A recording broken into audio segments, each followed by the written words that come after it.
I'll go ahead and get started since it's 11:01, and then hopefully some other people filter in. I did hear from Heather Hill that she won't be able to attend.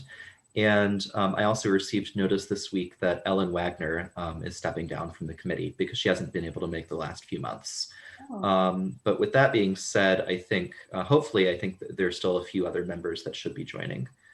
My name is Robert Watkins. I'm city staff, and I'll be moderating today's meeting on the virtual side of things.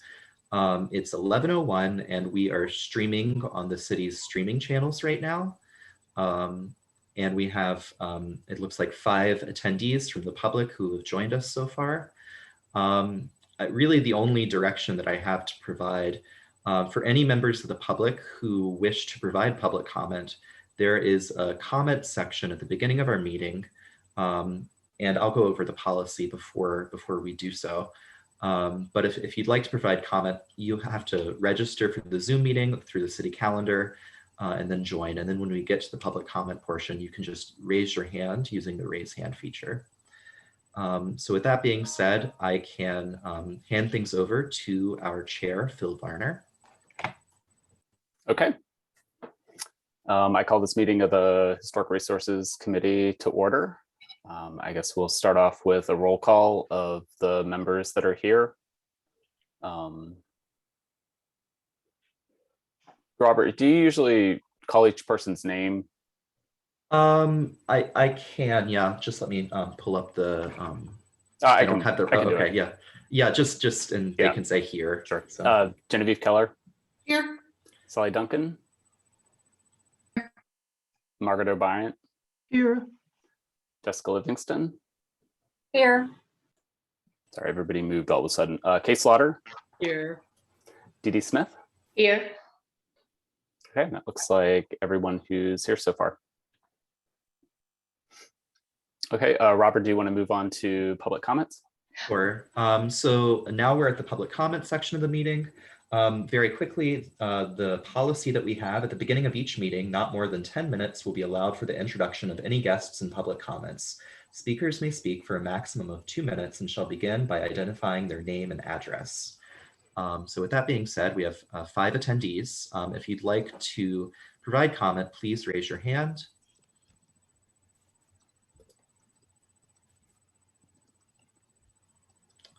Mr. Chair, I don't see any raised hands, so it doesn't look like we have any comment. Okay, let's move on to the approval of the agenda. I think one thing that I thought we were going to do was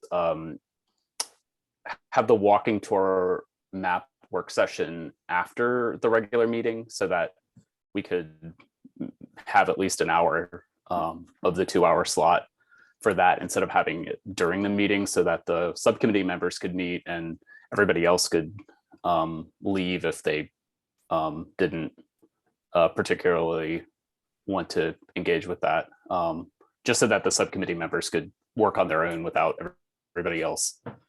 Right. Yeah. Is that what you thought, Dee Dee? Okay.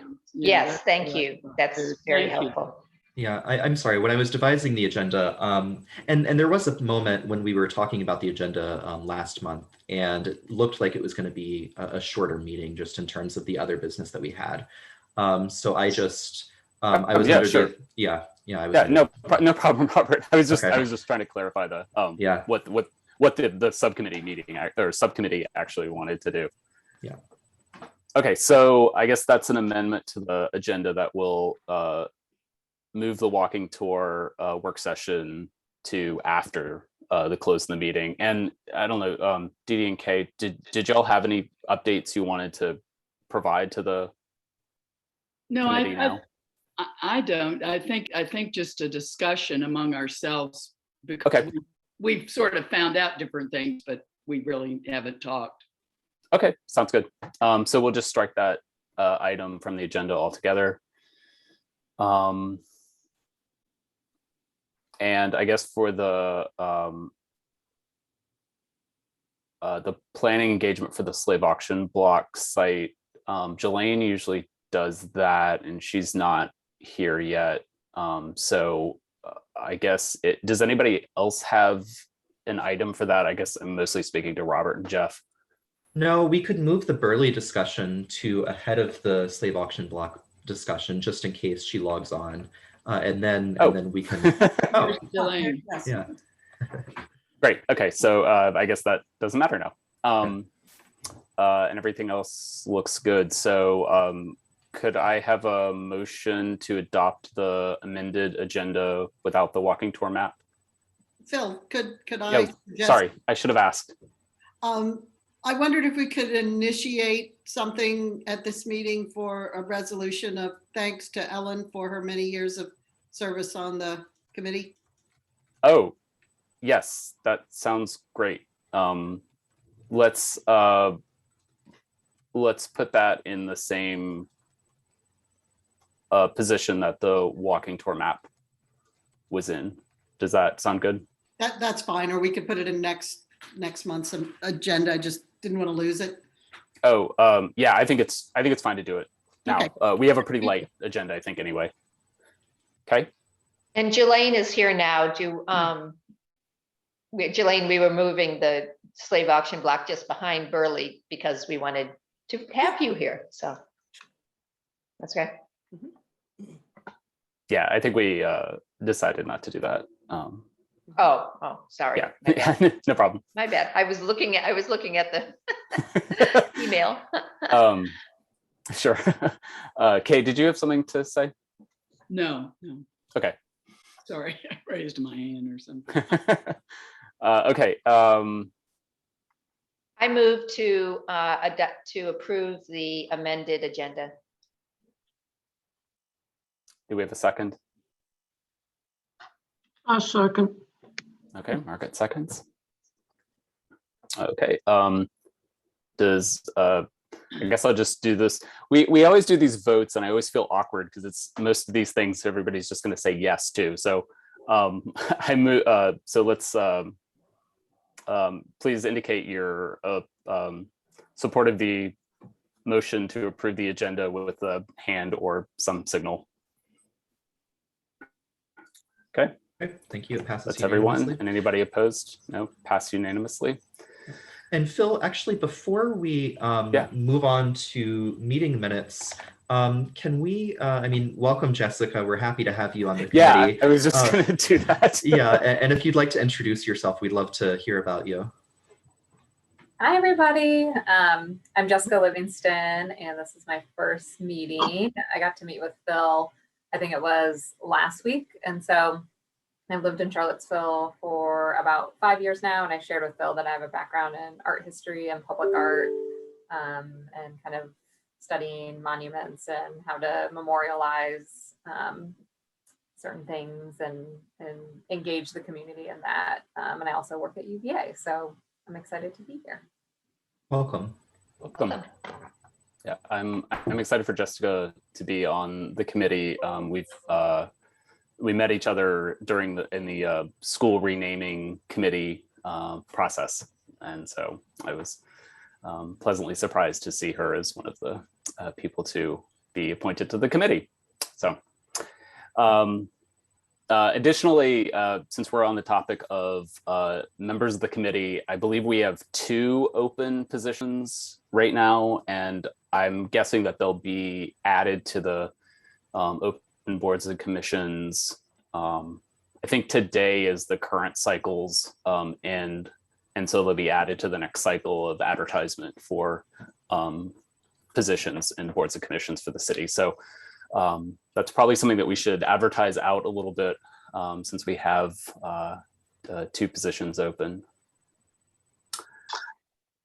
Okay, let's move on to the approval of the meeting minutes. Does anybody have any comments or discussions about the meeting minutes from the last meeting? Okay. I just had one clarification. I think it says that it's identifying UVA. I think it's identifying maybe Will Rourke. I don't have the minutes in front of me. And it says library, and I just thought it said UVA library. I think that's in there. For the digital scans of the Yeah, statues. for the digital scans. I just thought it should say UVA. So Yeah, it says UVA Library is interested Oh, okay. in digitally scanning the Lee and Jackson Sorry. statues as well as Sacagawea Lewis and Clark statue.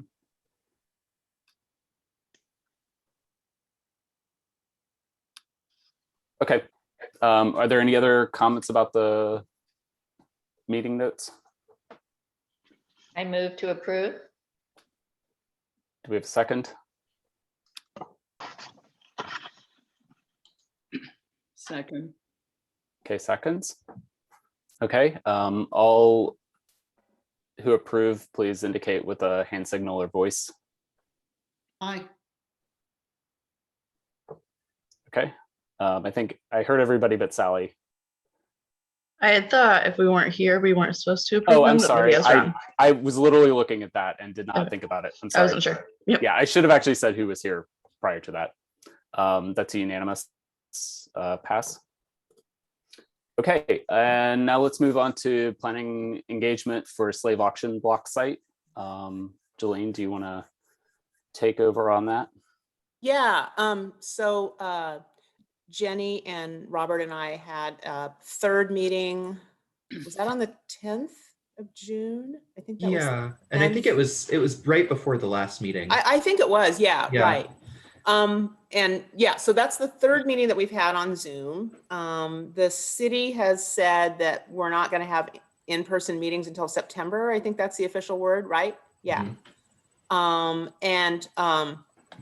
Ideally, it would be nice if between, since we have kind of this initial feedback now, I think it would be ideal between now and September when we can meet in person, to kind of map out a process for the fall. I think that with the literal, there's not necessarily a relationship between the slave auction block and the monuments and stuff, but I think with the literal and figurative kind of clearing of the ground and the dust settling a little bit, that we might be able to think productively, So I'm wondering if we can use the time between now and September to kind of to map out, like with city council, to kind of ask in a more formal way about a budget timeline, and to kind of think about that, because now that we have kind of this initial feedback, which has been really good, I wouldn't want to kind of keep holding meetings, with folks, who are just, coming out of the goodness of their heart, volunteering their time to come, without there being some kind of end goal in sight. And so I think that we should think about that, with that, and also, kind of think about talking to city council about that, about, what that might look like, so that we can maybe have a more robust public engagement period in the fall. That's kind of what we're thinking. Robert, Jenny, does that sound kind of like what you heard? Yes. Yes. Yeah. A couple of ideas that I had, and we don't necessarily need to pursue them, but I was, we've talked about a Google form, and I was thinking maybe, now would be a good time Yes. in the coming months to start this Google form where we can get email addresses and over time, create this mailing list. So when it comes time to have this big event or engagement in the fall, we'll have a big list of people to invite. Absolutely. And we've been really fortunate so far that the UVA, the Descendants of Enslaved Communities at UVA, and the Reclaimed Roots Alliance of Descendants have been just very generous and kind of alerting their network and stuff. But yeah, it would be nice, if people are comfortable to, that is invitees are comfortable, to kind of build that up, so that we can do that and have, kind of direct contact. But yeah, the Google form idea was that, Descendants were saying, it'd be nice to, not everybody can come to a meeting, but it'd be nice to have a form, with a link that they could forward, to their, email to their networks, so that people could log on at their convenience, and, indicate, name and, just kind of, we could ask some just kind of broad questions there, and they could kind of like, and then also just a box for their own commentary and stuff too, so that we're kind of working as many angles as we can to gather input. Is this something that we might be able to put out next month or sometime in? Yeah. I mean, Okay. I think, if the tech end of the, city is, if they're up for that, and Yeah. for it having a home somewhere that's so that we can, send that link, if there's some sort of Yeah. logical place where that would belong, I don't know, if under HRC or whatever, Yeah. that would be good. Yeah, no, I was thinking Google Form, but then I remembered that we use Microsoft. So I'll talk with communications and see if there's some sort of form that we have kind of in our own email network that would work. So we don't have to use one of your Gmail accounts in order to do that. Yeah, right. And what if folks think about, kind of more formally talking to, I don't see Heather here this morning. There's kind of a lot going on. So, I don't know, kind of what the, with having a liaison to council, what that could look like. But I wonder, how we might kind of move ahead, because, about, do we have a timeline? I mean, I think we, we have kind of a vision for, community engagement in the fall, but, are there actual allocations there, and how can we find out, about that? What are we working with, Yeah, I'd like to know a little bit more about how you see this going forward and what sort of budget allocations we're looking for and for what right now. Is this budget allocation for more engagement, or is this allocation for like a phase one of whatever is done for that space? Well, eventually for the project, whatever that would become, and which would be, further down the road. Yeah. But I don't want to kind of keep inviting people in for endless sessions of community engagement when there's not a clear pathway, to what it is, we would like to, get this feedback. I don't know, like send out an RFP, for artists or landscape architect, or something, you know what I mean? Okay. And that our goal is to do that in March of 2022, or some, I mean, I just feel like we need to have something that's a goal rather than just kind of endlessly talking with people. I mean, it's been good so far that these 3 meetings have been helpful because we've got the preliminary feedback I think that we need to get started, but I wouldn't want to do that endlessly. And so I'm wondering, I'm putting the question out there. I don't have the answer here, what, going forward, how do we formalize this more? How do we get a timeline? How do we start talking about money? And the money, might be for, kind of more robust community engagement in person, that sort of thing. Maybe kind of Sunday afternoon, kind of, lunch or, light snacks and facilitated, discussion, like we've done with many other things in this city over the past several years, at the Jefferson School or wherever, Let me throw in. But so we would need funding for that, but then kind of going forward, like, is there anything, kind of an end game, I guess is the question. So let me just throw in. So a couple things. One, as far as budgeting, that is a good question, but I don't know. I know that there was the discussion of, and there had been the RFPs issued for the redesign of the parks. So using that at least as an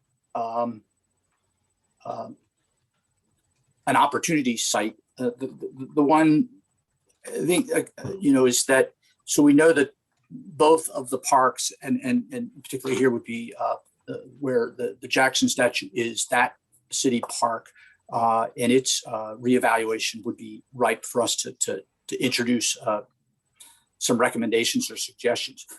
So that's one path.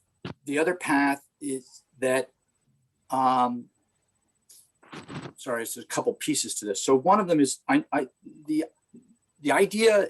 My understanding, we've been working towards, and I think, and I expressed this to someone, that these, actually it was with someone up the hall in city management, that these initial meetings are really where the committee is trying to do its best to be proactive in a time when we can't have these large open meetings. So we're sort of setting the groundwork for a larger discussion when you can do those things. So that's one. And I would suggest that we have, the committee has the funds to facilitate or do something like that. From those discussions, and certainly from these preliminary discussions, would then be a recommendation to council. So a recommendation could be to council to revisit the parks redesign and incorporate recommendations that are forthcoming from this committee. But I don't think we can say to council, well, you all certainly can, but to say, we think we might there might be some ideas coming out of this. How much money do you think you can make available? I think that's too open-ended. So there's the piece that is the park. There's the piece that's a sort of separate, something separate from what is occurring there on that piece of land. If you all can kind of, maybe either make it one or the other, or maybe they should be combined. Does that make sense? And then, but I think going to council and suggesting that there's interest in some expenditure on the part of the city, I don't want to say premature, that's not the right word, but we haven't had that larger discussion that was going to kind of give that idea of something to do. So there's lots of pieces flying around here. So I offer that to you all, sort of which of those pieces, treat them separately, treat them one. How would you like to approach that?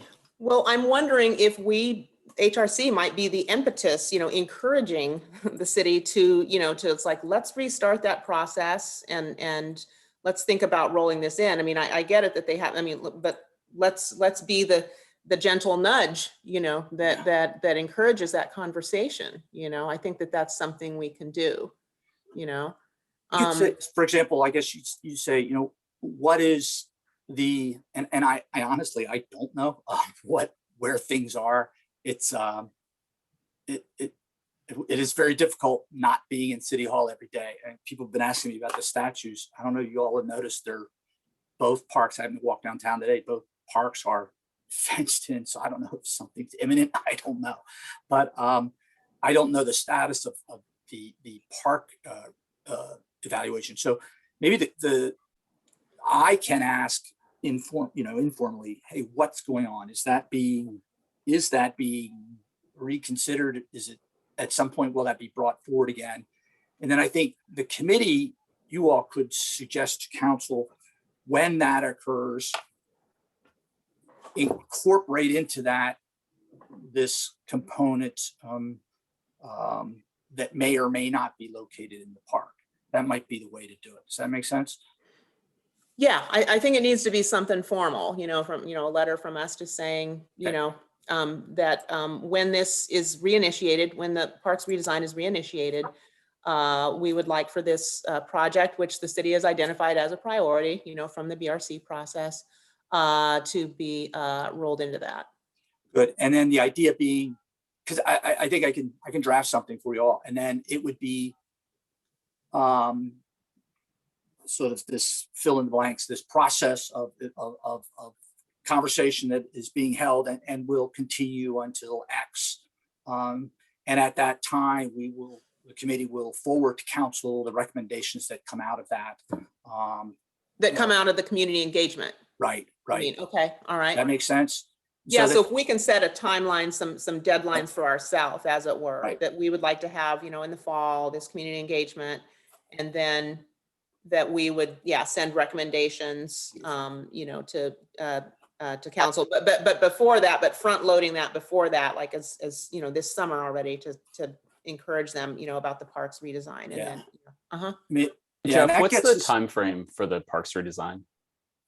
don't know. It's been postponed for years because of the Okay. litigation. They did put out an RFP several years ago, and they hardly got any applications. But For it because I thought that was for the other park, Market Street, but you think it also was for it's for both. courthouse? Yeah, we're talking about We're talking about just Court Square. I Park right know, now, but right? I was asking. No, sorry. I was asking. I was sorry, Kay. Yeah. I was asking that question. I could tell you, I tried to reassemble the timeline of that. It was very confusing. Sort of, it seemed like there were a couple RFPs going on, but I will ask. That's the best way. We have a new Okay. Park and Recs director, kind of a Mhm. clean slate to ask. What do you all? What's going on? Help me out here, so I can. do that. And I would expect that there would be better response to the RFPs now on a site Yes. that Absolutely. presumably soon will be empty rather than like one that has existing Right. concerns about Absolutely. reworking it. So yeah, if that did get restarted quickly, then Even so, I'd like to suggest that we just use some kind of standard RFP language inserted in there, including but not limited to the downtown parks, because we have had some suggestions come from the community engagement and from the committee about some alternative spaces or additional spaces that might be better suited, particularly for the auctions and sales and that sort of thing. And there may be other events and trends that come up in the background research. So I'd like us to not just limit it to the space defined as parks. yeah, and I think that was the next thing I was going to ask was that, you know, if this is redoing the Court Square Park, that's sort of a limited area. And so if we said, you know, the Historic Resources Committee is interested in making that not just a sit and have your lunch park, but also having a significant historical and memorialization component to that rework of the park, then we should also talk about the other areas too. And I think I'd go back to Jelaine and ask what else are we looking at outside of the immediate Court Square Park footprint of like memorializing the different sites that we know that sales or auctions occurred at, or you know, whatever else. And I think what I'm getting towards is that, you know, we have this chicken and egg problem of like, we're trying to engage descendants to find out what they want. And then we're also trying to create proposals so that they have something to evaluate and that city council has something to possibly fund. And so, you know, we're sort of in this iterative process of trying to figure out what everybody wants and can do. And so like having those more specific things, I think would help me at least understand like what kind of schedule and what kind of outcomes we're looking at. Are there plans to share that feedback? Like say if you had the feedback from the descendants group and then you had folks who are interested in submitting an RFP for that space, is there some way to link those two together or have some sort of, you know, if it's going to be artists or like you said, landscape artists, like invite them to participate in a way that's not intrusive if they're interested in submitting? Yeah, that's a good idea. And certainly what we might think about doing, and then this would be further down the road, is that like after we've kind of gathered this feedback and kind of distilled it, you know, that as we put the RFP out, that we could kind of put that, you know, anonymized, you know, kind of, you know, comments and, you know, and that sort of thing, that we're looking for, you know, designer, landscape architect, you know, whatever it is, you know, that can work with the community that has these priorities, you know, I think that'd be good, you know, and then, I think so, you know, so that we're getting input and from folks, you know. Right. Yeah, I think that would be helpful for anybody. And then, you know, thinking about if you wanted someone who was local, you know, just kind of like creating guidelines for people that would be proposing. I follow, I don't know if you all are familiar with the Monument Lab in Philadelphia. Absolutely. And they just are doing, they're providing $100,000 grant to groups of artists who are looking to regenerate spaces that used to have monuments in them. I don't know, you know, how that works with I the had city. seen that and I'd wondered about the possibility of applying for that, but I just don't know that we're at that phase yet, you know, Yeah. that we would say, yeah, you know, we've heard all this feedback from descendants and we're ready to go, you know, and we've got, you know, architects in the, you know, in the wings waiting, you know, and we just need that $100,000, you know, we're not kind of there yet. Yeah, and I don't And know. I'm imagining they're going to get lots of applications fairly quick, you know, Yeah. but yeah, I noticed that too, you know, and that seems like this would be a good thing. And also, I mean, I see like the process that went on with the Monument for Enslaved Laborers at UVA is kind of like, that's really a gold standard, you know, here, you know, in terms of community engagement and the artist and the landscape architect, you know, actually being you know, really engaging, you know, Ato Tatigbe and Mabel Wilson, who's a UVA grad even, you know, so there was that kind of nice little local link as well as a, you know, kind of someone coming in that was kind of had some new visions and stuff too, you know, so that really, you know, worked out well. It's a beautiful monument, you know, and yeah, I'm hopeful that we can kind of replicate some of those conditions, you know, that work so well for that process with this one. So just to I be wonder if clear, we so that might be able to engage on a very limited basis Professor Wilson to maybe advise us on the process. Now that they've been through the process, they've implemented it, even in terms of time frame and budgets, those kinds of things, just to have a kind of work session to say, all the lessons you've learned, what would you do if you were going to look at something that's actually broader, because it includes multiple sites and peripheral spaces, connectivity, all of those kinds of things. I don't know if we could do a kind of sole source just to be able to benefit from her collected experience and wisdom in this. I would find it extremely helpful. So let me just, I want to narrow this down, because what happens at the park, it being a city park, and I can share with you the RFPs that had gone out before. That goes through Parks and Recs. This is their purview. So there are recommendations that could be offered for that excuse me, that RFP, and I think certainly what we discussed earlier.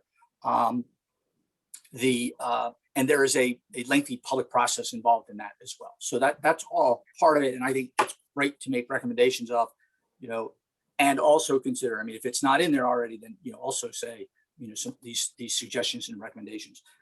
The question is whether or not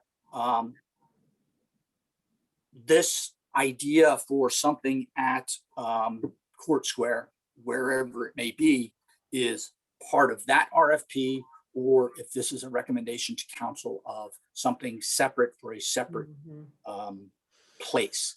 I mean, I don't know. I don't know how we answer that. I will say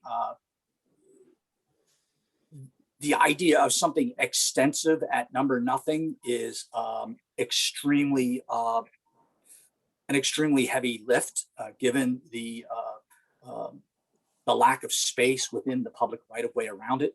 Yeah. But if we want we can make a recommendation that the council reinitiate the park plan and incorporate into it some recommendations that will be forthcoming and from the Senate community, some additional recommendations that we might have relative to the design aspect and some of those perspectives that would be helpful to insert into it, and that it be and that it if it can't be within the park area that exists now, then maybe some guidance on from Parks and Rec or from council on then what would be the route to take to treat this as something independent. Yeah, so that's how I'm hearing it, and I can try and put something together, and we can bounce that around and see if that helps. But the truth is there's right now there's nothing going on right now in the city that I'm aware of to start this soon. I think that from what Robert and I have been able to gather, the focus seems to be right now in the disposition of the Lee and Jackson statues, and from a question I was asked by someone yesterday, possibly the Lewis Clark Sacagawea statue. So the focus seems to be on their removal and getting that taken care of. The next step, I don't think I'm not aware of anybody in the city actively discussing that right now. I mean, parks redesign. Yeah. Well, yeah, but like I said, we can nudge them. They can Yeah. walk and chew gum at the same time. I'm confident. Also, I would want us to think more capaciously than just that narrow sidewalk, you know, on either the Park Street or Jefferson Street side of number 0. You know what I mean? Jenny had a great idea once, you know, and this would, you know, have to be explored. I'm loath to say this because I don't want, you know, people thinking this, you know, what about that whole plaza there? How about that becoming a park? You know, I mean, you know that bricked part there that's between the Eagle Tavern and the number 0 building, and the, you know, how about just, you know, maybe that could become a, you know, a space that's a memorial space, or has, you know, some sort of I don't know, monument or something in it. You know, that I think we should think beyond just a tiny little sidewalk. Yeah. Yeah, and you're welcome to recommend that. I can say I've floated that. It's highly unlikely, but you all are more than welcome to recommend it. I don't want to dissuade it. Well, Hey, you have something to still say? like to propose that we contract with someone like Mabel Wilson as we could under a sole source, under the limit, whether it's $5,000 or $10,000, and have a work session to say, you've been through this process, you know, the community, you know, the university, you know what we already have. What would you advise? Because then we could have our input consolidated and provide it to Parks and Rec and Council, because we wouldn't be in the driver's seat for an RFP that dealt with major parks in the city that's going to have other implications about infrastructure and other constituencies beyond this. But we'd have our input, we'd have expert guidance at a point when it's still relatively fresh in her mind and her team's mind. And it would give us a product, and it maybe would push us forward in a more professional way.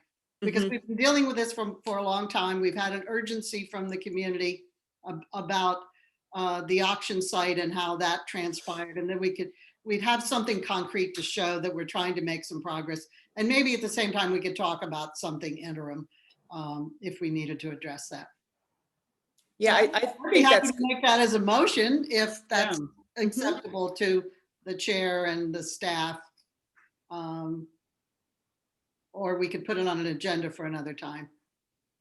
no, I think we should move with it now, you know, so because we're, you know, so that we just kind of keep, you know, pushing forward with this. And this is something that's a more formal gesture too. I like it. You know what I mean? Because, you know, then it's like, Mabel, are you listening there? You know, that, you know, if she were able to, you know, to maybe do something like this in September or something, you know, that when we're kind of more back together, I think that would, or, you know, or maybe it's, or were you envisioning kind of a more, I don't know, a smaller thing, Jenny, just like HRC? I wasn't really thinking how big. Okay. I think probably with HRC for background and just to understand where we are procedurally. And then if it could be incorporated to have the people who've been engaging, Yeah. either as a group or they could select representatives. We don't know what the time frame would be or budget, but I think ideally that would be it. That'd be great because they're already well familiar with Mabel. Yeah, I mean, to the people she's worked with before. So anyway, right. I will throw out as a motion that we ask staff to investigate hiring Mabel Wilson on a sole source contract for a work session with us and other stakeholders to explore our options holistically for the downtown area that might be the subject of an RFP for redesign, and specifically to address the issue of auctions and other transfers in that courthouse area. Second. Okay, I would- seconds. Yeah. Okay, can I just ask that? you- Yeah, let's have some Um, discussion, Dee Dee. Yeah, I'm just curious. So Mabel Wilson, Dr. Wilson, is she's a Mhm. professor at, yeah, was instrumental in the memorial at UVA? Yes. Yeah. So she's a UVA grad. She's a professor of architecture at the university, at Columbia University. She was actually in residence. She was visiting UVA this past semester. Yeah. And she was integral part of the team with the Memorial for Enslaved Laborers. Yeah. And she So has a she can inform- she can- professional practice. Okay, and she can inform us about the Mm-hmm. process, because their process led to a beautiful product and, okay, good. Just wanted to clarify that. Thank you.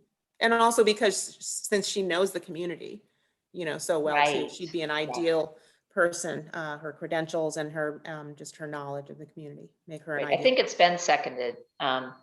I would do it otherwise. All right, but- before you Yeah. vote, what are Wait, you asking? wait, sorry. What are Jeff, you asking Kay has staff? Kay has a question This is, no, it isn't a question. It's Or just a a comment. comment, sorry. And not directly relevant, but sort of background. I really do think that we should use the Gail Schulman article about the different sites so that everybody begins to see it's not just zero, and that the courthouse itself was used as slave auction and the other sites. And if there's any more recent research that updates that, that's fine. But I think Yeah. that would be good for everybody concerned to kind of know, so that we're talking about a universe of that whole geographic. area. Absolutely. This is kind of a landscape of human Yeah. trafficking. Yeah. It's not just that one side. Right, Absolutely. right. And that's something that Andrea and I have stressed, in our tours, too, that. it's Right, actually I know this you place, have, this but a place, this lot place. of people don't know that. Yeah. you know. Yeah, and we'll just keep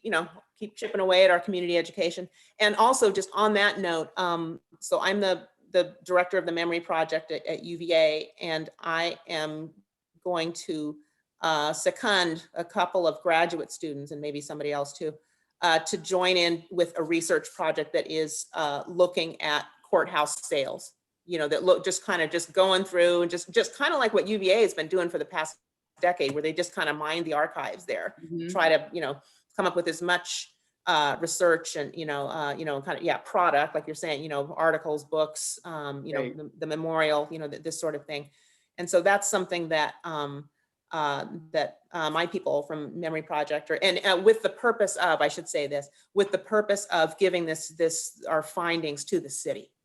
Right. And with being in communication and collaboration with descendants that are already doing this work, you know what I mean? So that this is something that is, of benefit to the community. So anyway, so that's a resource that I'm willing to give, to the city to push this forward. This would be coming, from UVA, but yeah, we don't know what we're going to find, but yeah, there's a whole landscape of human trafficking going on down there, Okay, Jeff, you had a Mortgages question. And wills and chancery cases, all kinds of. Right. It's a broad spectrum of where you will find mentions, I think. So Jeff, you had a comment to make about I just clarifying not what the sure motion is. you all are asking us to do. So I'll say what my understanding is, since Jenny made the motion. My understanding is that we are asking staff to investigate hiring Mabel Wilson on a sole source contract for descendant engagement and possibly other activities related to that, and possibly advising this committee on how to proceed. Well, Okay, so that- I'd like and it that to would be- broader. I think my motion was broader than descendant engagement.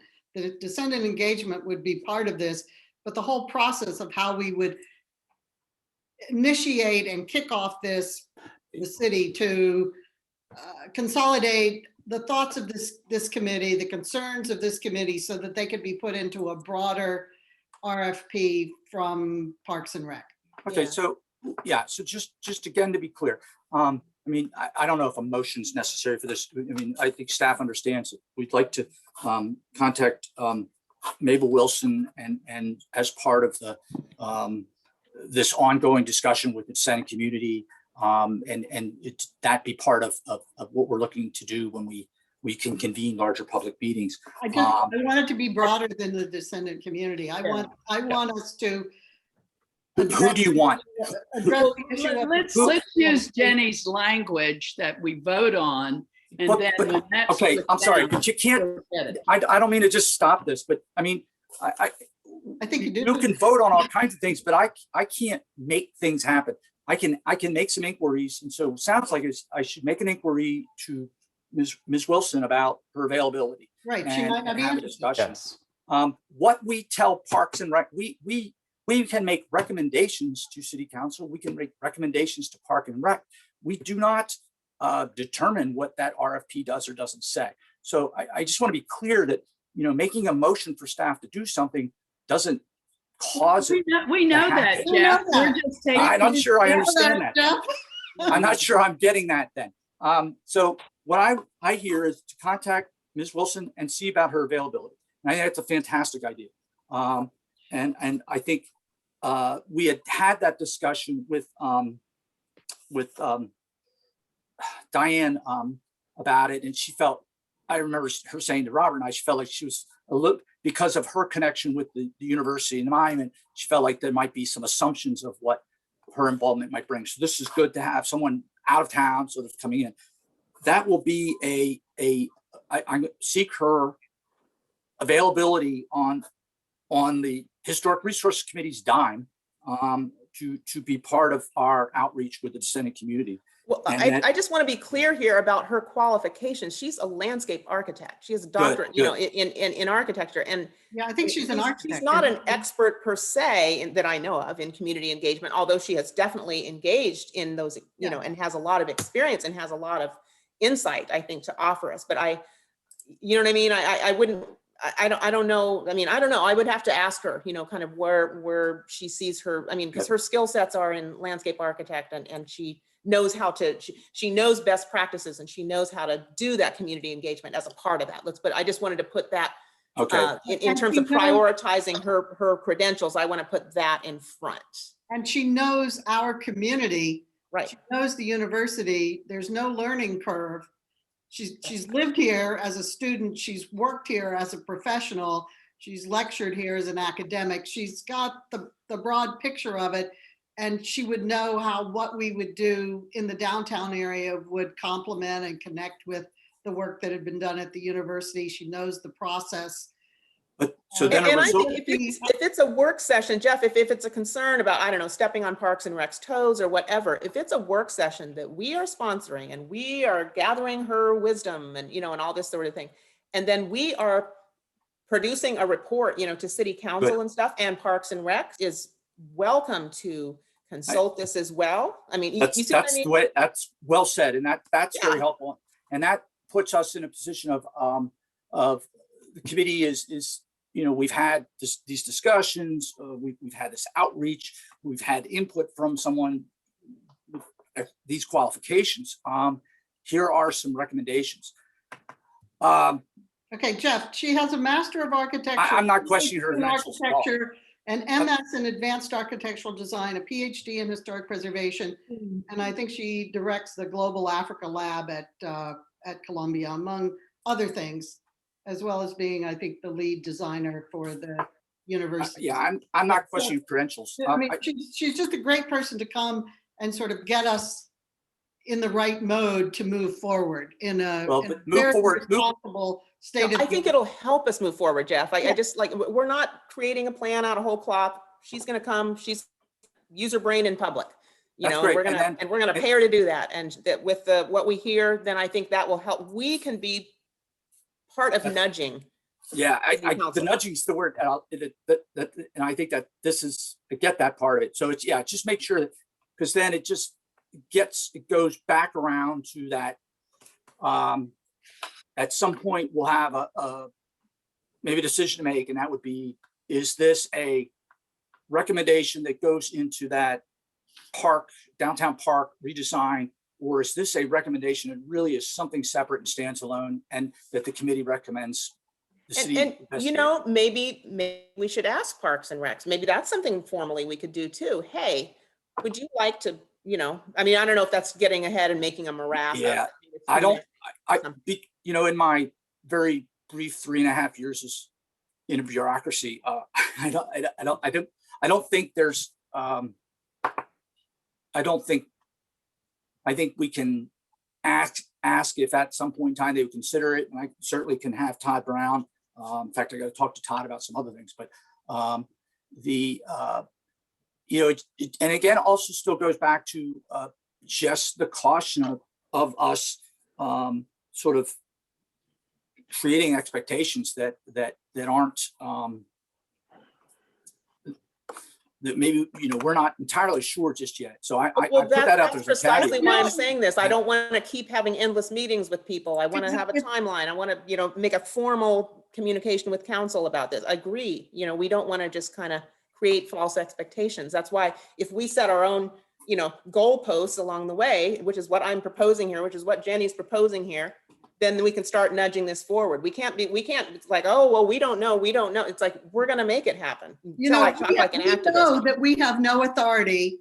Good. But that Let's start belongs making it to happen. council and Parks and Rec. But you know, years ago, Helena Devereaux and I walked through the park on our way to this very meeting, and we're surprised to see the Civil War Trust or whoever it is had put up all those tacky. Yeah, little I remember. The signs. stuff went up, right?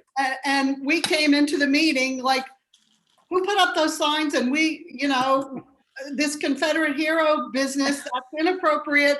And we were told that Parks and Rec had a contract and we couldn't do anything about it.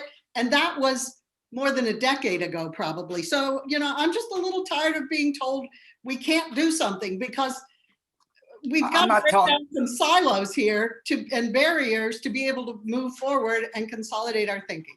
I'm not telling anybody it can't be done. I just want to make sure that we're, you know, I can, you know, that this has a logical step by step. So we just talked to Ms. Wilson, her availability, and that would be, tell me which one, is to meet with us as a committee and have a discussion, or when we are able to have public meetings to sort of help with a design charrette, for lack of a better word, of some discussion of ideas. And that, again, wouldn't occur until after COVID is the restrictions on public meetings. Or would you all like to do something facilitated via Zoom,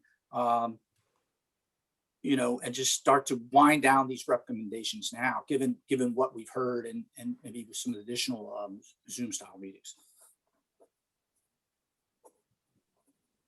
Can I opine here?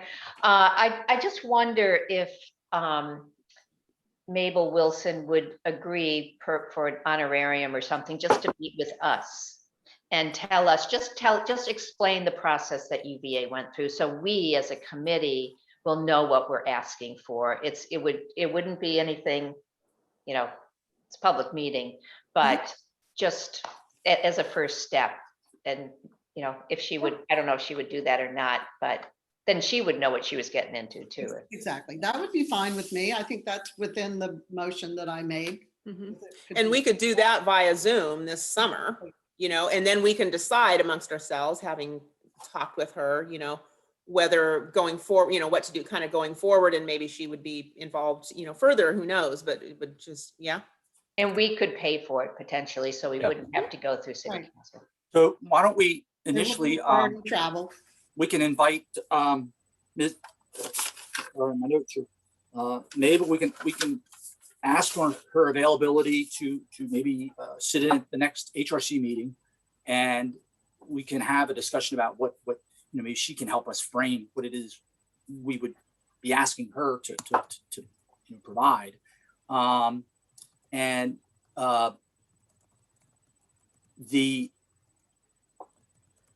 have that conversation with her, and then from that establish sort of a work plan if it makes sense with her. I think that's great. And I think what we really need to know is, what process did UVA use that ended up in this great product? What would she maybe have done differently? I mean, I know I went to community meetings for that UVA thing. I didn't you know, really, maybe they would do that again, maybe they wouldn't. And I don't think we need to right away pay for her to come here. I think if she's willing to just meet with us in a public, obviously it's public, by Zoom, that would be a great first, not big, huge commitment financially or by her first step.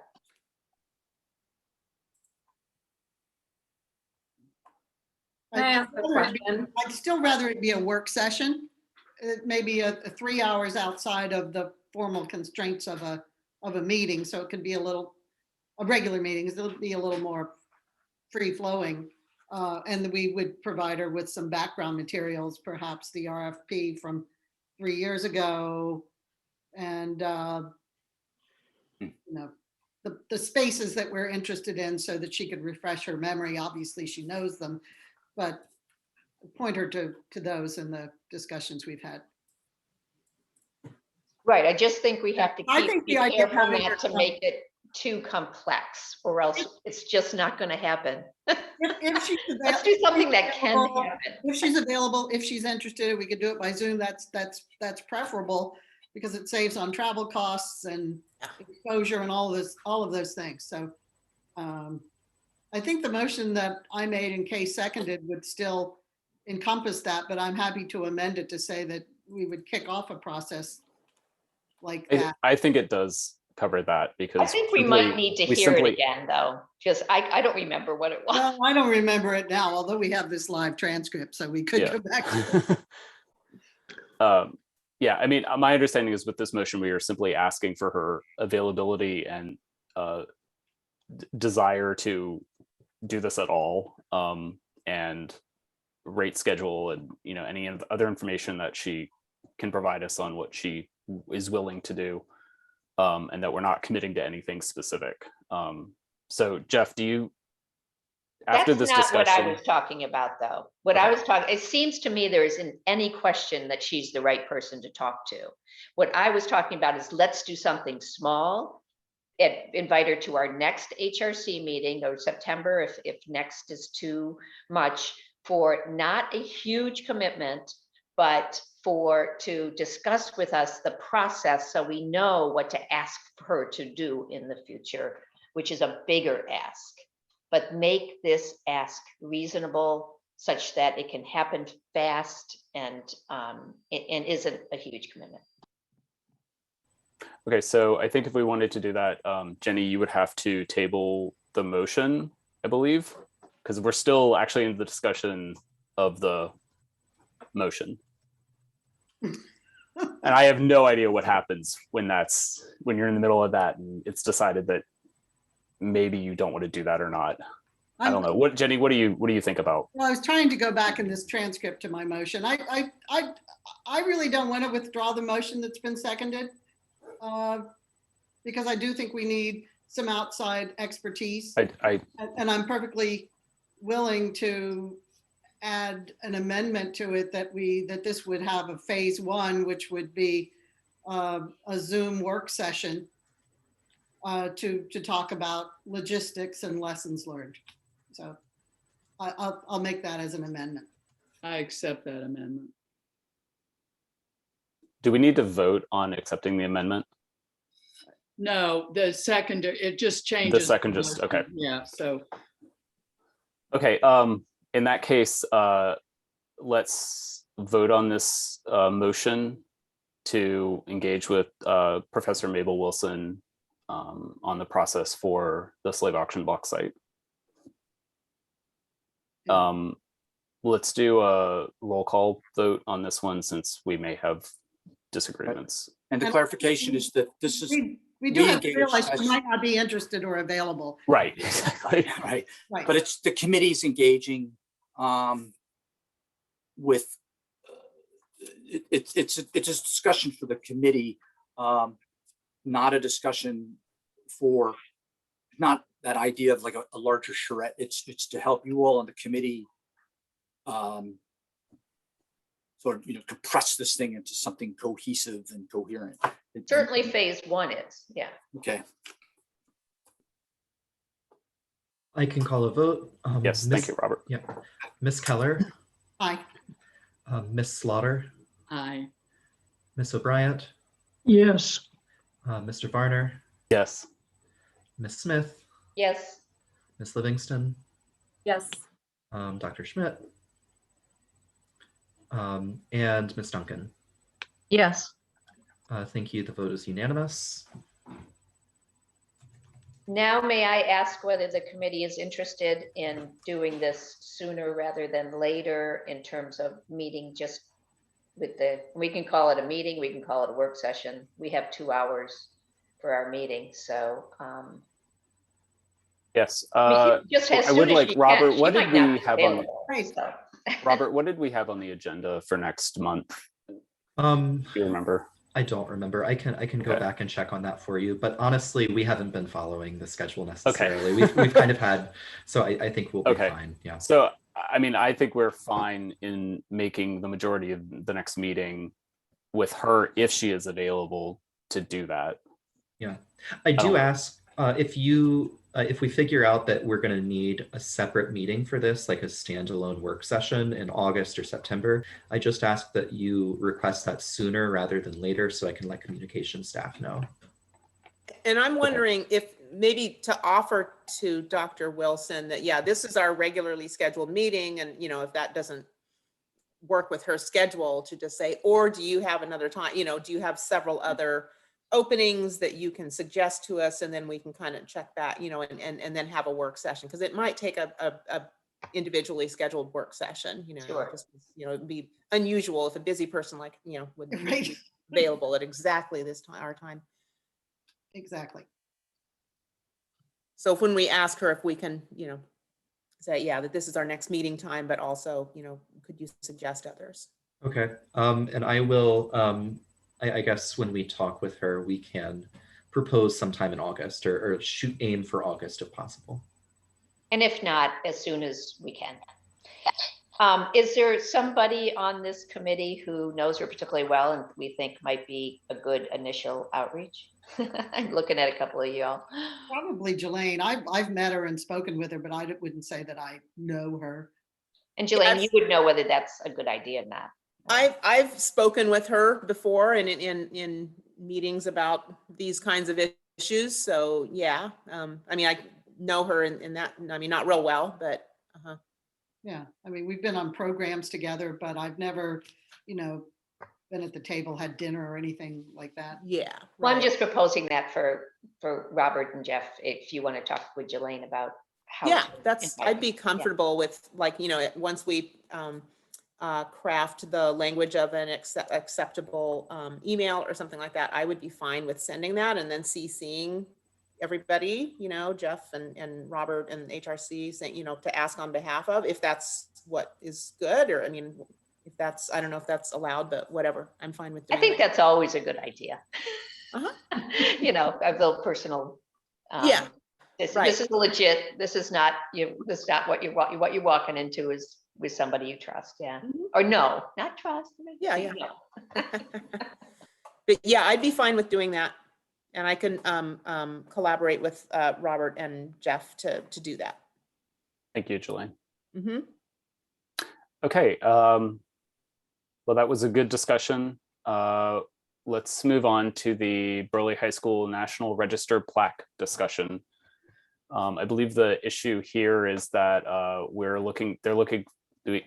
looking to fund the cost of the plaque for the National Register of Historic Places designation of Burley High School. And that request has come from the Burley High School Alumni Group. Correct. Just so you all know, so I mean, this one's been in the works.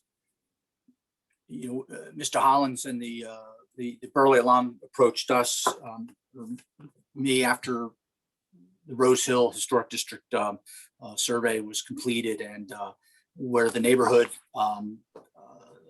support for a district was, I guess I would just say, wasn't really measurable. There certainly was support for getting the school itself designated. And in my conversations with Department of Historic Resources, the fact that Burley was in fact a regional school and not sort of a neighborhood school they were willing to evaluate it for the National Register as an individual property. And, you know, again, as always, the preferences for those historic districts. But so that was, I don't know, 2.5 years ago or so. So we went through the process. The city, using funds from the historic surveys funds, we paid for Morale Calvian to prepare and submit the National Register nomination, which last September, the state, the Virginia Landmarks Register listing was approved by the state review board. It then went up to the feds, and in late November, it was approved for listing on the National Register of Historic Places. And since then, I've been working with, I say Jimmy, but Mr. Hollins. They're in the process. They have submitted for a historic roadside marker to be installed. The alum are covering that, and they're coordinating with Albemarle County, since this is their property and the sign would be installed on their property. The other piece of that is we've long discussed something on the school simply indicating that it is listed on the state and national register. So a couple of ways to do it. There is no standard plaque. I thought it would be best to go with a single plaque. I don't like putting holes in old buildings. So one plaque helps with that.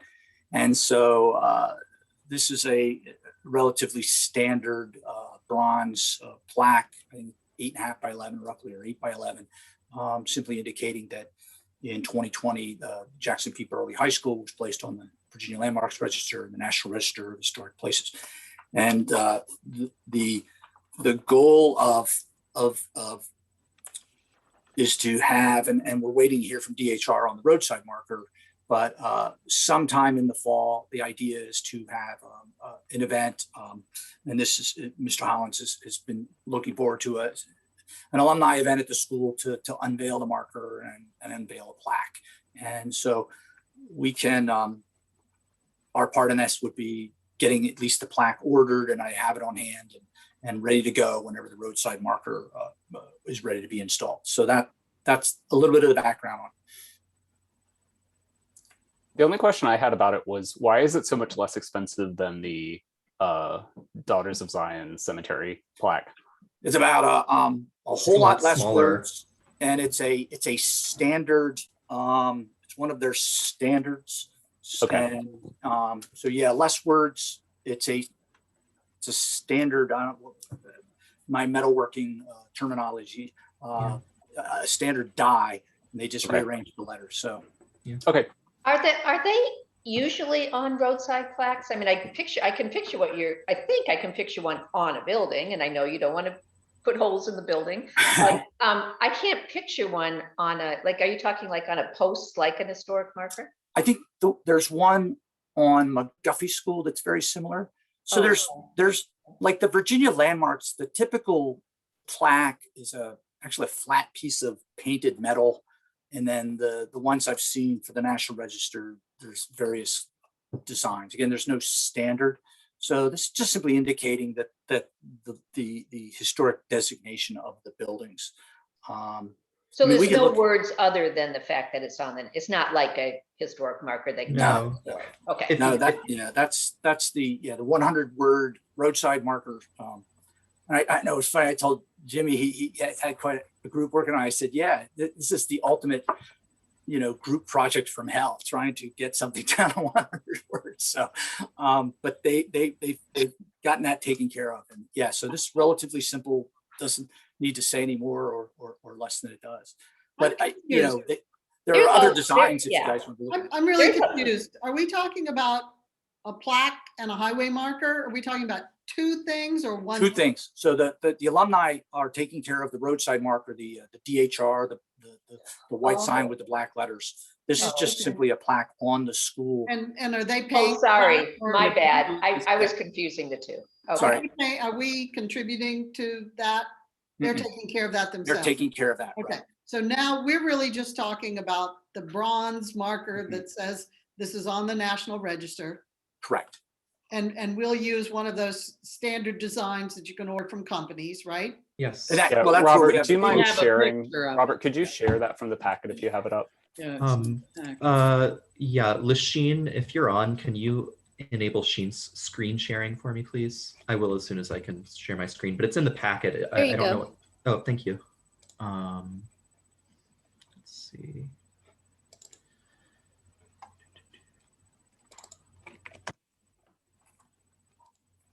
So what we're proposing Yes, that's is it. this. Right, okay. Okay.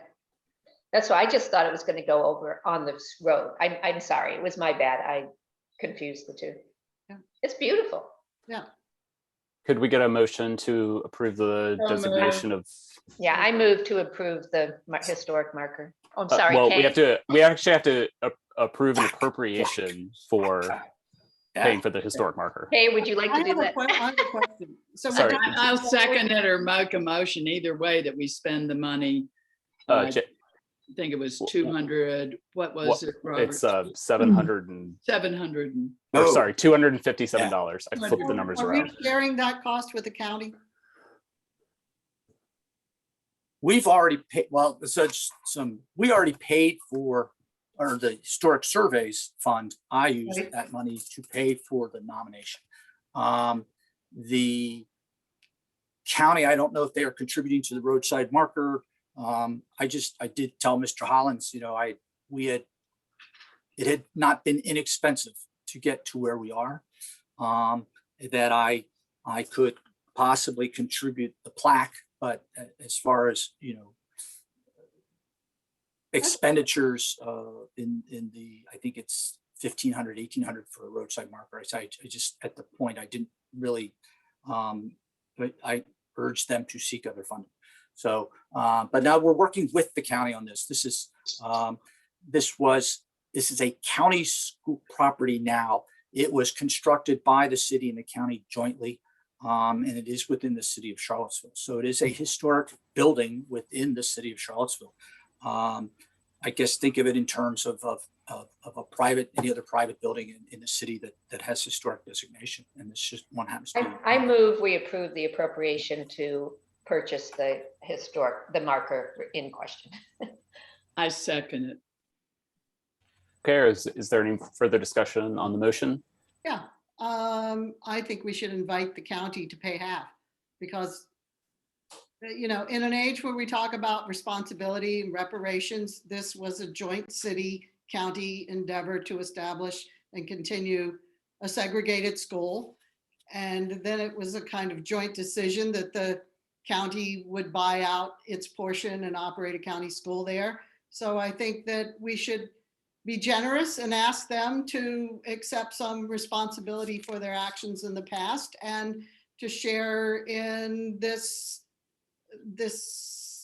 sort of honorific designation and acknowledgement of that publicly. And if they decide that they cannot or will not, then the city bears the cost. But I think we should be collaborative and invite them. I understand that. I think that the goodwill associated with doing this for $125 difference is not worth the time delay in getting it, or there's going to be much bigger expenses down the line when the renovation of those fields To me, comes into question. it's not about the money. But to me, it's about the time and I just don't think it's worth it, but that's just my opinion. Yeah. I mean, I would just like to say, since we, well, you spoke, Jenny, so we'd like to respond. And since there is going to be this roadside sign that it sounds like, Jeff and them have said, we can't really do that. And they will probably go to the county on that. I think we should just go ahead. Let's get yes, it's a joint responsibility, but they probably will be going to them for that. And we're not doing that. We're asked to do this, and it'd be very nice to get it up. I still think it would be nice to ask them if they'd like to share in the cost. Okay. Because anytime we can cooperate with our adjacent jurisdiction, particularly on issues like this where we have a shared history, I just think we should. So, I mean, I'm not about the money. I'm just about we should we should share the blame. We should share the cost. So Well, if- that could if be a that's the- second motion. I don't really Yeah, want to that- amend my Okay. motion for if that. if this so. motion fails and we do not appropriate the money, we can do a second motion to request that the county pay half for this. And I'd also just like to add an addendum. Maybe we can just, the chair could just write a letter if this does pass and say that we've done that to the county and say, we've done this. We know they're going to try to do another sign. We hope that you will share in the responsibility, and just sort of say it that way. And Yeah, and a very friendly thing. yeah, very friendly way, but that way we could convey that we're doing this and that there is something else to do, and hopefully they would take care of that. We will need their permission to install this on their property, right? I would assume. Oh, well, I mean, I presume that the Alumni Association is going to handle that. We were simply paying for it. Yeah, we're paying for it. Okay, with that, let's vote on this motion. Let's do a voice/visual indication. All those in favor of this motion indicate so. Yes, Let's see, that's I believe that's unanimous.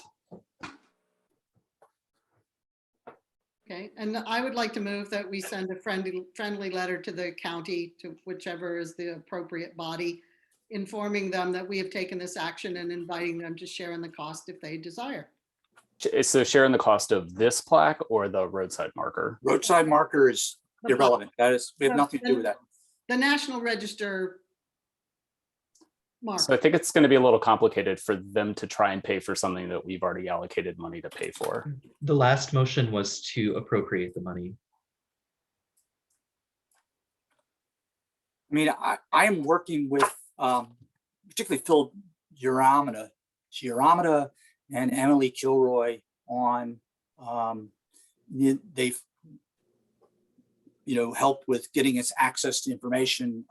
Actually got from them the original drawings of the high school. They've been very involved in this and they've been very helpful.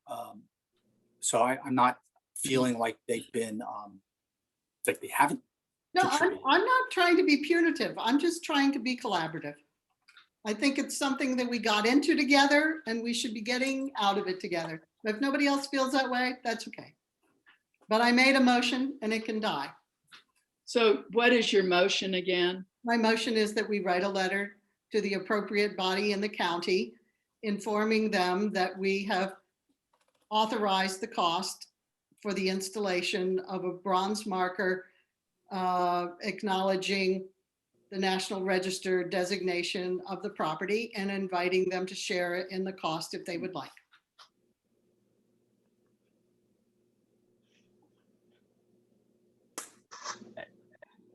And hearing no second, that motion dies. Okay, we took walking tour map work session off so that we can get to that. We've gone a little over on our other time, so there unfortunately won't be as much time as we allocated for that. But now on to staff updates. Robert or Jeff, do you have any? Let's see.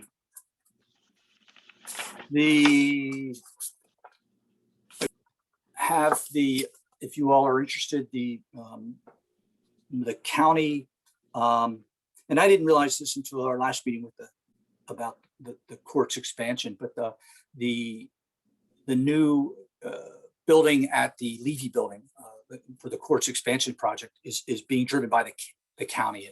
They are so it's a city county property, but the project is an Albemarle County project. But that will be going to the Board of Architectural Review for the July 20 meeting. I think Robert will have, excuse me, the submittals posted probably sometime early next week. And so if you all are interested in what that design and project looks like, this is given the scale of this, the BAR will not be taking action. It will be sort of the first look at it. Then the item would be deferred and continue through the review process towards the approval. But there is a public space that will be created between the Levy building and the Swan or Redlands Club. The county held a public process. I can't remember what did they call it, Robert? York Court Square or something like that. And so the design is reflective of that process. That's my understanding. And we have, I had asked about that being sort of incorporating some of the discussions that the HRC has been having, but I sense the train may have left the station on that one. Again, this is a county project. So, but they're creating a physical space. I think we'll have opportunities for signage or things like that, but that will be for them to bring to the BAR. But if there are any comments, I offer this more privately, or if the HRC wanted to speak as a group. But that's where things stand with that coming to the Board of Architectural Review, and how that space is treated will be as it comes forward from the design team. So I don't know, did anybody have any questions about that? Because I think this is such an incredibly cool opportunity to use that space for interpretation. You're saying this is, but it's ultimately, if they get BAR approval, the county's decision on what to do. Is that what you're saying? Well, it's the county's design. So I don't know if any of you know Eric Ampman with DGP. DGP, yeah, DGP. DGP. And they're the designer, or at least the lead designer on the design team. And so it's a relatively simple courtyard area. There are opportunities there, but as far as it being, I think I had mentioned before, I'd always kind of hoped that might be an area that would be available for something city county collaborative based on the conversations you've been having. But my sense is that they have a design and they're going forward with that based on what the county's input was from their constituents on that. So, and as far as the design of the building, you all certainly can have input on that if you want to personally. Okay, sorry. Who owns the land? So it is their project. I'm sorry. Okay, who owns the land? City and the county. Oh, so it is a jointly owned. Jointly owned, but I didn't realize the extent of this is singularly a county construction project. Okay, well that's actually like Ivy Creek. Ivy Creek's the same thing. Yeah. So it's jointly owned, but the county is leading the design. Right. Given that it is jointly owned and it does have models, it might be a good opportunity for the county, who has been looking for opportunities to put interpretation for African-American history, which they don't have a lot of, but they're very excited about that opportunity at Ivy Creek. So just saying. Yeah, and they've said that was sort of the message is that, yes, we know that and we have a process underway. And so I said, and I've been sort of hit or missing with a contact at the county involved in this, just to say, let's have a conversation to make sure that there doesn't seem to be dueling descendant community input here. That there's no confusion about what what the city's historic resources committee is doing, and what the county is in the process of, if not already completed, what should be going on there. So I'm working on that one. And the other thing I wanted to ask, and we can can I ask one other question about that? Does it connect to the street, or is it an internal courtyard? It'll be turned. So that was one of the whole. So this has been kind of in the works for maybe a year and a half, 2 years now. And so one of the design parameters was that this address the street, that this be part of the courts complex. So it will be oriented towards Park Street, facing the old county courthouse. I know Robert and I had a long discussion about it. Interesting design. It actually really emphasizes the Levy building. That becomes this prominent feature. It really steps down and back from that. So it's not a big monumental courthouse, but there's that space then that's left between Levy, sort of what is the parking lot now. Right. Not as deep. Right. Yeah. Jeff, Yes, ma'am. Jeff, are these designs available for anyone to look at yet? They will be early next week, Margaret. Yeah, it'll be Okay. posted with the BAR stuff. So once we get all that put up, so just Could you share that with us when it's Yeah. put up? Yeah. Yes, we would like to see it. Yeah. And so I say, I encourage you, this goes before the BAR. You all are, everybody, welcome to provide input on that. The other piece, there is some changes, there's some minor alterations going on at the original courthouse across the street. Rather minor, almost not something people even notice happens, but that will be moving parallel and at a later date. So, but that's also under the BAR purview. The other thing that I wanted to ask you all is, so I had one thing on Okay, that topic. Jelaine, do you think it would be useful to sort of put a tag on that site as something that might be useful for, or not useful, but might be part of the slave auction block sphere of interpretation down there? You mean with the Levy, with the little courtyard thing? Yeah, that like just notifying the county and saying, hey, like we this falls within the Court Square purview. Mhm. We may have something we want to put in there just so that they're aware that and that's that what may be part of that sphere. Yeah, and that's what so we've been communicating with the architect, the design team hired by the county. So they're not in a something we've even said the same as you all said. And they're like, we're just the contractor. So that's why I'm trying to have the conversation with the folks in the county. As you know, Siri left. So just saying, hey, can we, I don't think the answer was no. I think it was more the answer from the architect was, this is what we've been directed to do. So I think there's still an opportunity there. But we need to, so I'm in the process of doing that. And certainly I'm hoping that it can be realized as sort of something jointly done, but I just don't know at this point. So, and I'm not naming names just simply because I just need to find the right, I know the people in the county that I can ask the question, but I need to find out who's the new series, so to speak.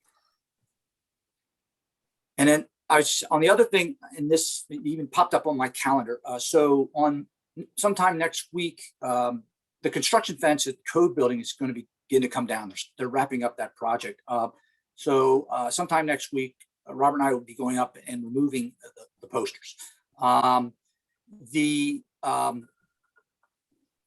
We have, and I know there's been discussion about what to do with so-called Vinegar Hill Park. Some discussion about signage and things like that. There are a couple things that I would like the committee to encourage the city to do. And the one is, and Robert, if you all can envision it at that Water Street entrance to the mall, you're looking at the bus stop. Yeah. And there's sorry that the Google didn't give me a great image, but you see there's that large brown sign right in the front there that says, I think it says Downtown Pedestrian Mall, whatever.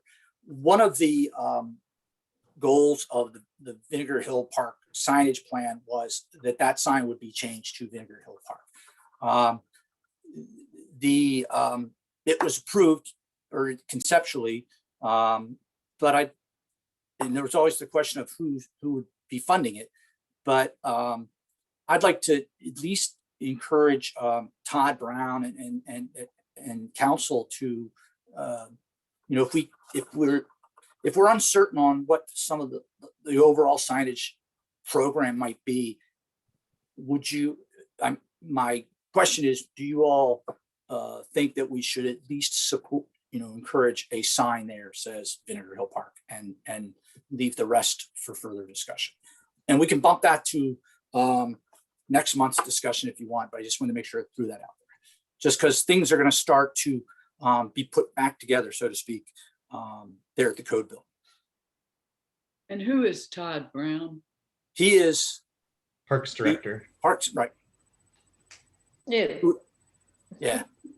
He was hired as a sort of. Yeah, I just wanted to know who it now was. it's his job. They're So. just- I guess the question you asked, Jeff, is should we encourage them to put up more signage indicating that that's Vinegar Hill Park and the the previously yeah. Vinegar Hill? Remember the plan that had been.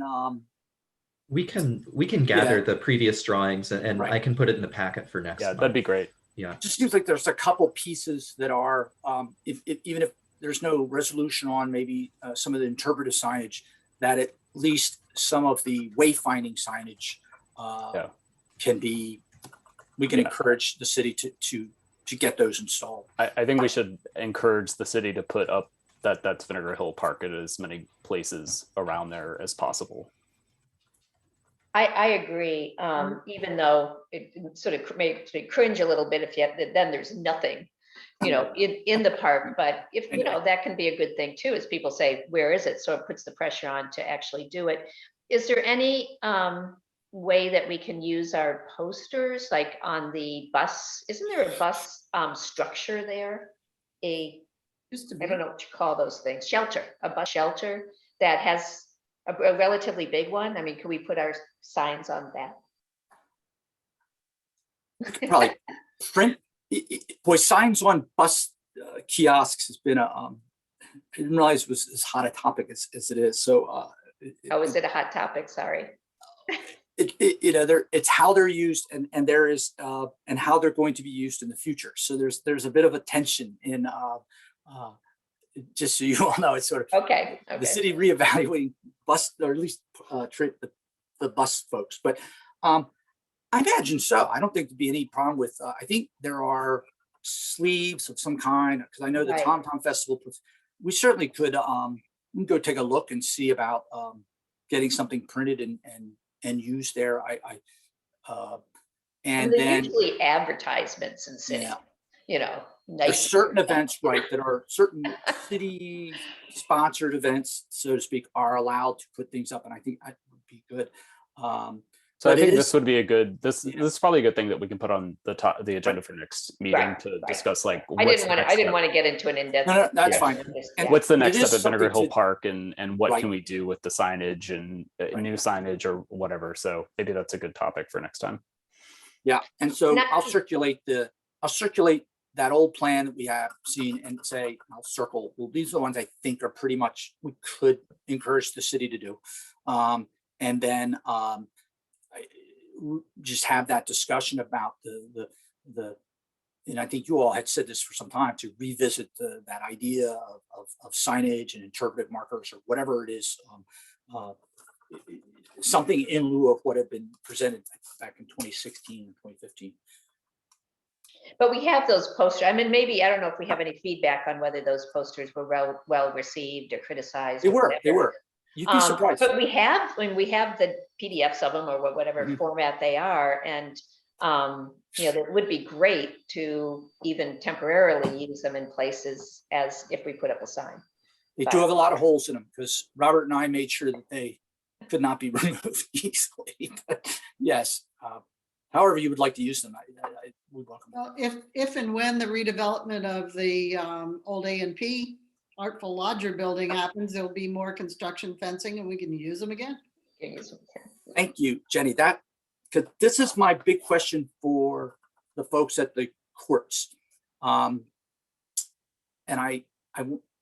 there will be fence up there for some time. And I think demolition may be, well, we did get the the phase 1 archaeology they are going to do, which is so be interesting.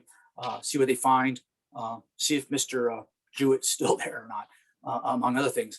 But there will be construction fencing there, and it's an opportunity again for the committee to come up with some. And I think that the code building was a wonderful example of how to do it. You know, to present a story there on that wall, and it'll be there for some time. So that's something if you want to give some thought to. And I'm going to. There's one thing to say. Here's what we would like you all to do in the courtyard, but I think that we can certainly insist on something on that construction fence. So please, you know, maybe that's something to add to the agenda, is just some ideas of what would we like to do and in what manner and what themes. I think that would be great. That would be great. Fantastic, yeah.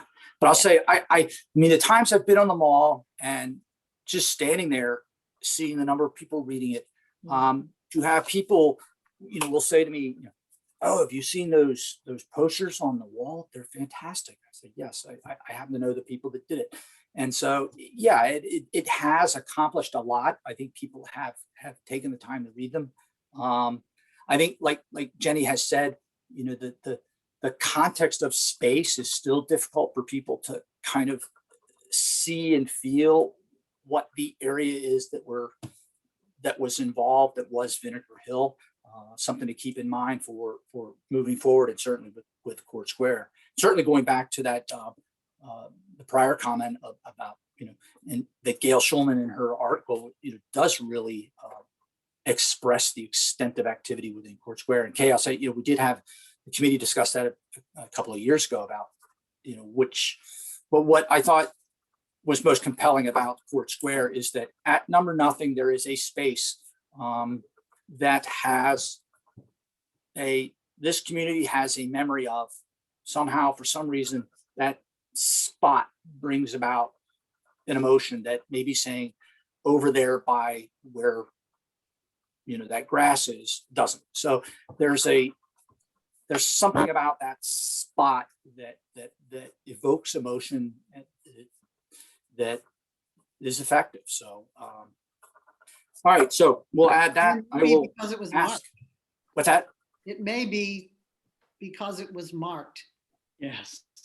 So because we are the group that markers out, we should think about that role, because there are many other places, but that's the one that was marked. So that's the one that has lived on in the public memory. Right. It's that. Why is it still there in that public memory? And actually, it's a neighbor of mine is been responsible for sort of the continuing markings up there. So it's having interesting conversations with him about those things. So, all right. So add that for next month. And then any other questions about anything? I just wanted to, I put it in the chat, but the city just announced that they're taking down the statues tomorrow. Tomorrow. That Whoa. explains it. Yeah, I just really. I would just like to know, are we going to have any time for our work session on the brochure? I know Well, you know what? I mean, Kay and I are the only two on the subcommittee here because Clay isn't here, and we can, in theory, meet not publicly. We can. I guess what I'd like to ask, because it seems to, if I may, I don't know if you want to talk about something else in the last 15 minutes, but I would like to ask if we could get any clarity about what the cost would be. Can we get a sole source designer? I feel like that's what we need to do, is to work with a designer. We certainly need to talk with the committee about as we did last time, about the areas that we'd like on the map.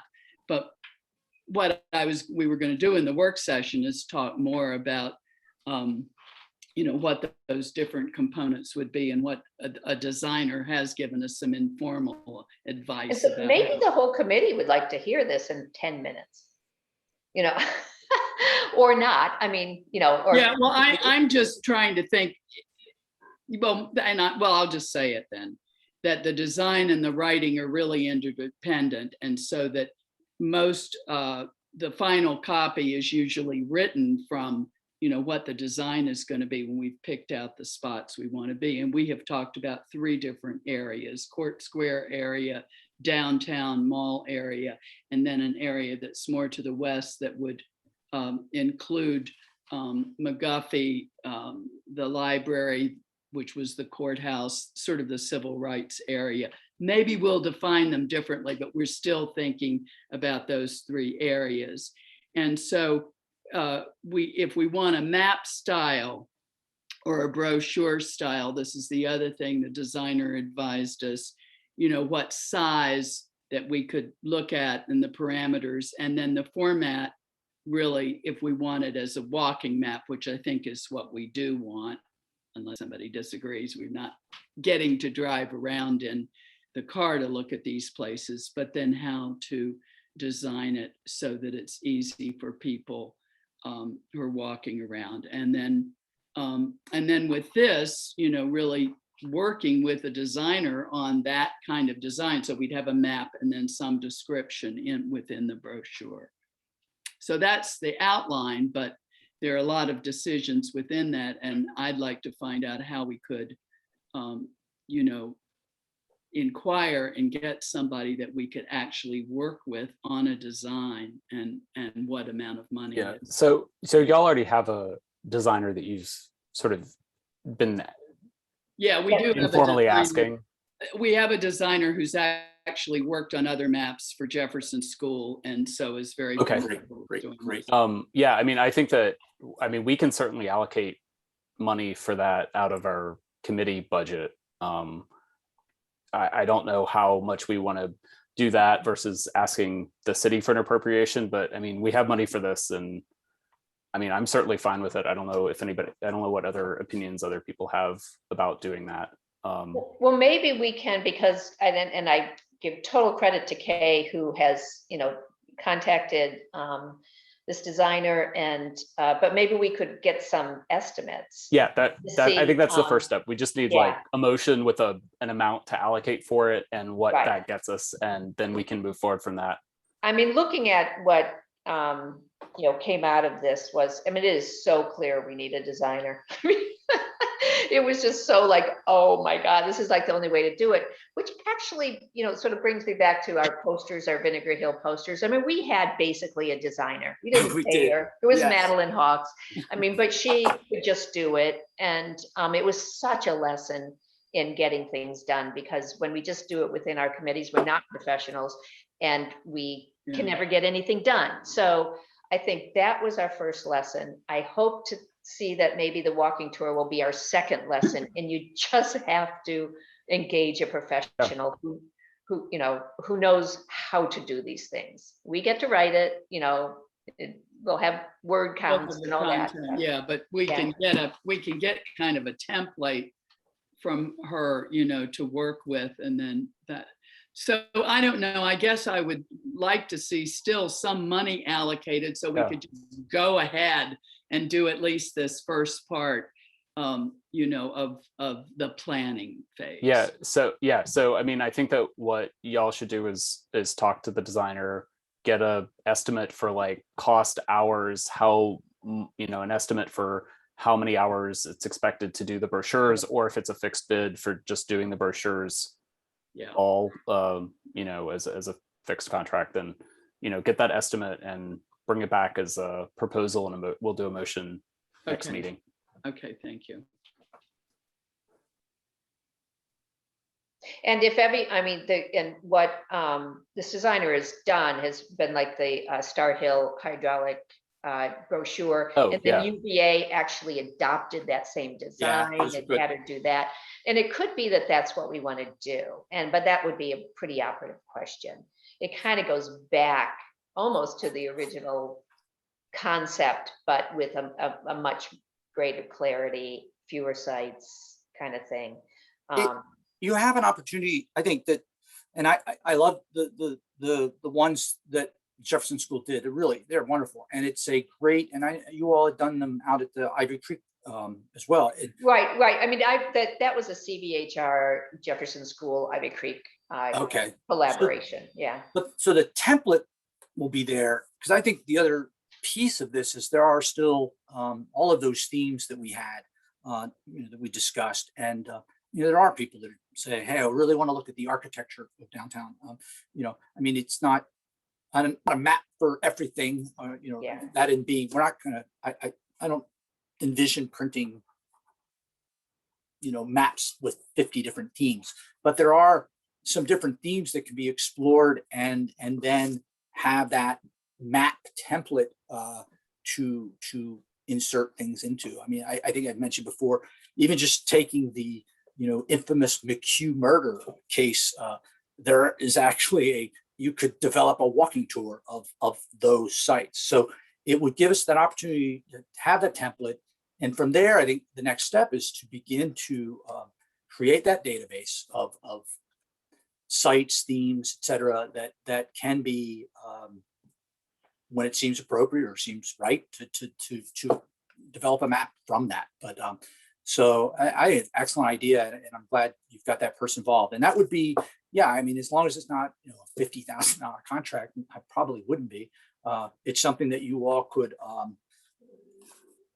approve an allocation. We would issue the purchase order for, and boom, we could take care of it. That, and you bring up a really good point, Jeff, which is that there is this template. I didn't really think about that, but if we were to say, we just want that same template, right, that would also bring our costs way down, I would think. You mean the same template as this one?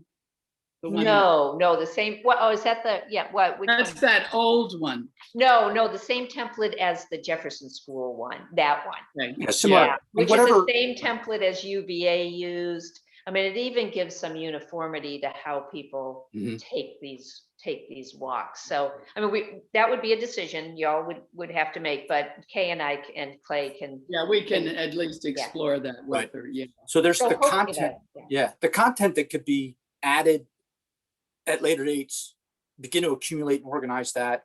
And then we have these ideas and themes that you all already, were sort of zeroing in on as those things that we want to get developed and printed. And Right. and that's where I think that, so you have that list, and the idea would be, we can talk with this, get, what would that layout look like? What would that design? And even if it has to be modified a little bit, I mean, Even if there's multiple maps, I mean, Right. if you're just plugging in pieces, Love it. then Love it. because I think the greatest our weakness in this committee in particular is just getting things out.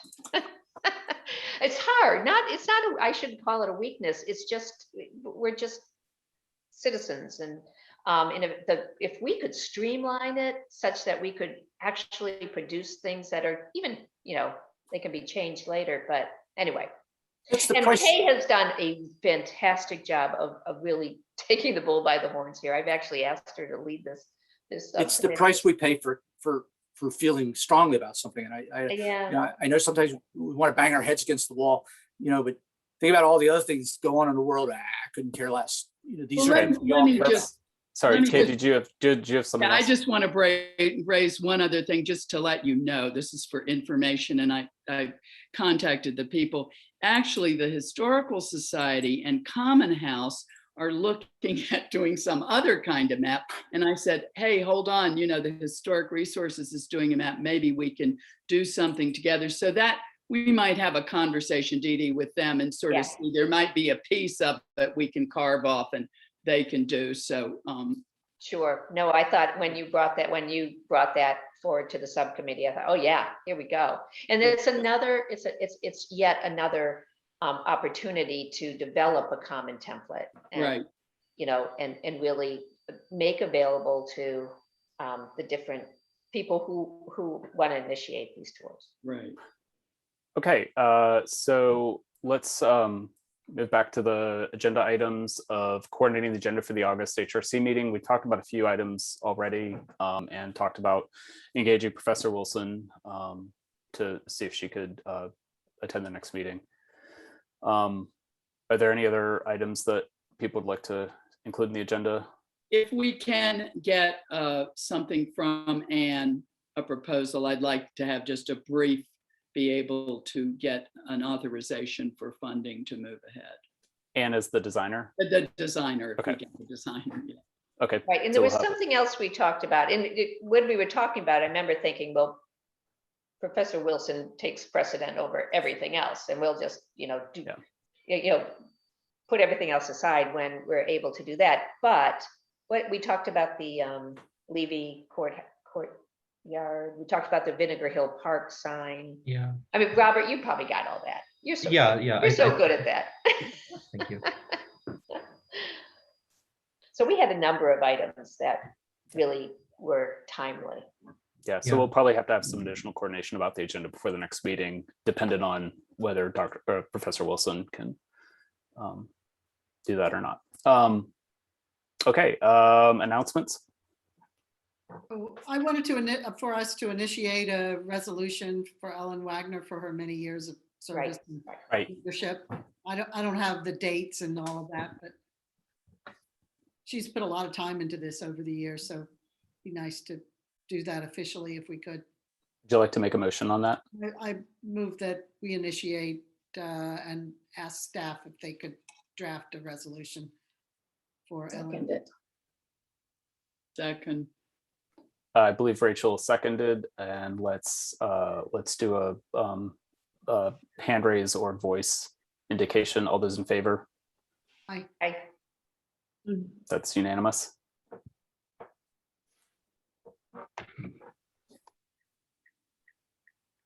Okay. Any other announcements?